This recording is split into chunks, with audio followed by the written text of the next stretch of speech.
Erokamano kuom medo kete Ramogi TV kako kiriuri kodwa chenro mar migago. Lipot ma oganda oselose e mbui kendo koro goli e ng'eto Derep jaod bura ma Kibera ogo fwai mar omenda mar siling 100,000 kod ma milimani e wi tiyo marach kod apaya kaachiel kod buono chike mag tiyo kod apaya yo makare. George Oduor ma en jariembo ma jaod bura ma Kibera mar jabra Kibera Peter Orero ne omaki tipo ma osebedo ka keore mbui ka ketho chike mag tiyo kod apaya.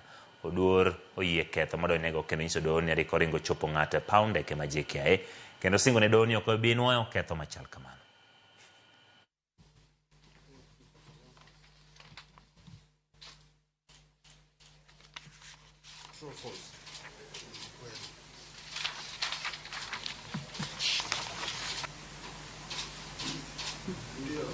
Unfortunately, there was no remorse and it was intentional.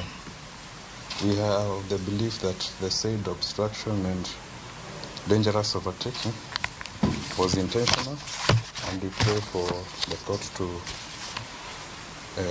act in accordance to what is provided and be harsh on the accused person given the circumstances that transpired.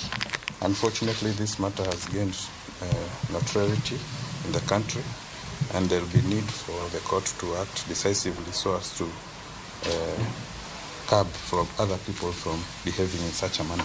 Siku yangu ya kwanza hata kuletwa kotini.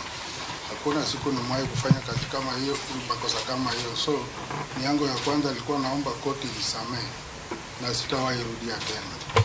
You'll pay a fine of 100,000 in default to serve 12 months imprisonment. You have 14 days right of appeal if dissatisfied with